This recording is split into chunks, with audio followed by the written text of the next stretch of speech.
What's going on, guys? Here's my part 2 of the fitment for a 305/35 18 tire and my new Cosmos XT005R 18x10 with a +20 offset. I did buy the new to me, the Toyo R888Rs,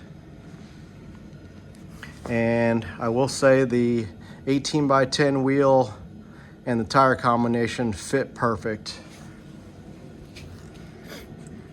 If you look here, there's very little bulge.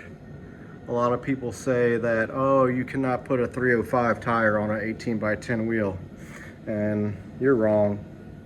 A 305 tire on 10-inch wide wheel is perfect. I don't know if you can see that or not, but there's very little bulge. And obviously, my car isn't built for taking turns or autocross. It's mainly for going in a straight line. But the tire fits perfect on a 18x10, 10 wide wheel.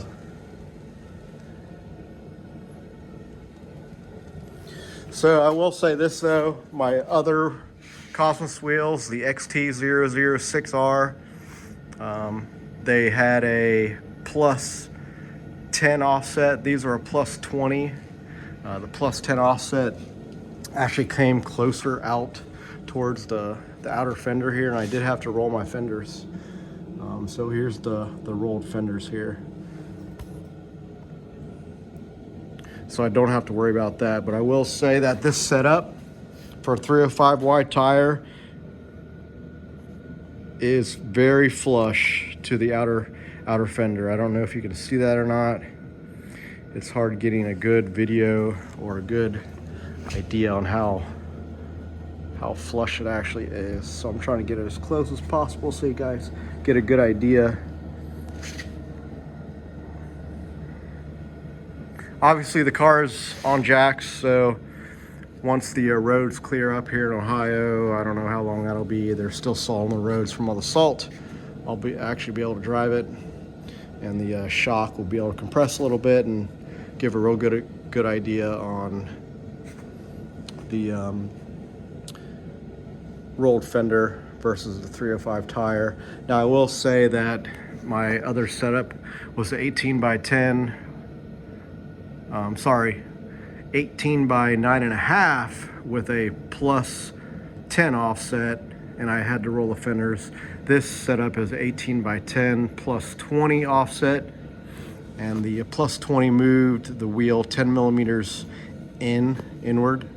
Although I did select a 305 tire, my other setup was a 285, and if you've seen my other videos, the 285 was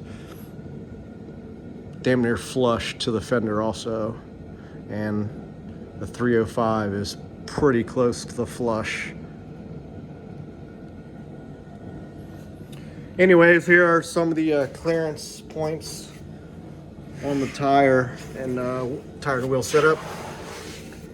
So right here, the tailpipe clears. There's about an inch of clearance, so there's plenty of room on your tailpipe. And then the shock, plenty of clearance here on the shock.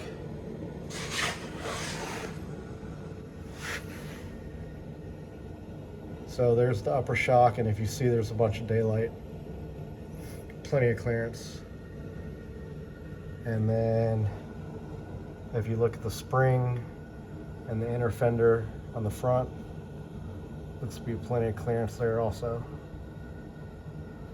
The only thing that I could potentially see any type of issue, which if you know how to do any type of body work or are familiar with fender rolling, is this pinch weld. The pinch weld could possibly hit the tire back here.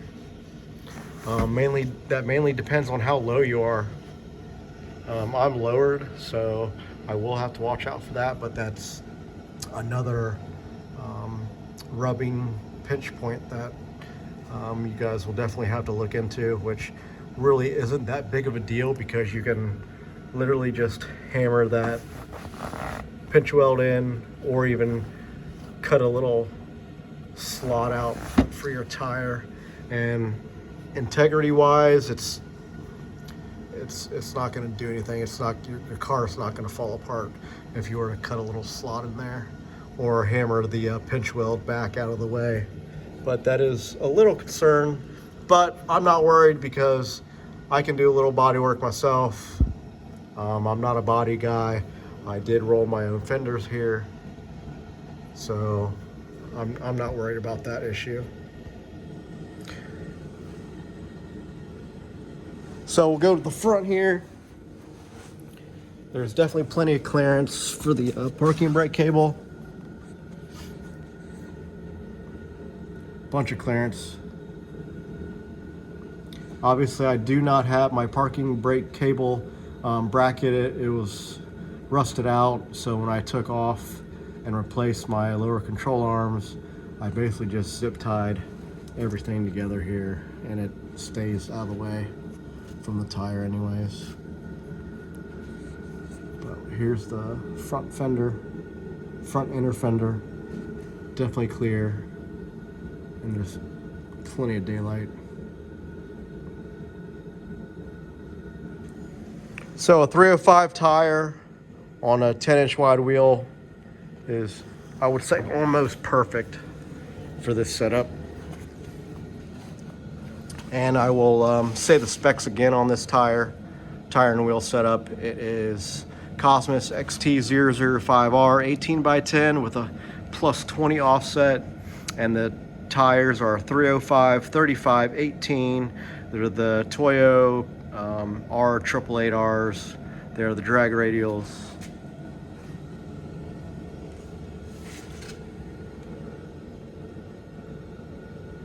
So hopefully this is very informative for you guys if you plan on trying to run a 305 tire on a SN95, predominantly 94 to 98 Mustangs.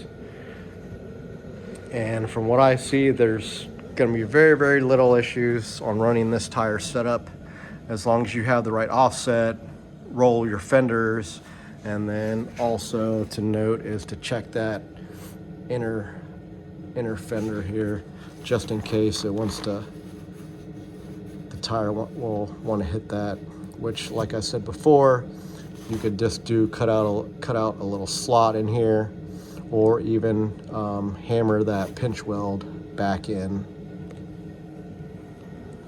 But I can't wait to get these out on the road. Right now in Ohio, there's a lot of snow on the ground and salt, so my car won't see any road time for quite a while. If it does happen to rain and the salt gets washed off, I may take it down the road just so that the suspension can compress, and I'll really get a good idea on how well this tire and wheel setup fits even better. I will have a video for the front wheels. I haven't got to that yet. Obviously, if you've been watching my other videos, everything is off. So I'm basically doing painted my spindles. I'm doing all new hubs, brand new end links, new bolts for the front suspension, etc. So that's why I don't have the front wheels on yet. But that'll be a video to follow. So be on the lookout for that. So hopefully, guys, this is very informative for you if you want to run a 305 35 18 tire on an 18 by 10-inch wide wheel. Just remember, it's all about the offset, and do your own research. And I would say it's really purchase and install at your own risk. But I'm pretty confident that this tire and wheel setup is going to work perfect for any 94 to 98 Mustang.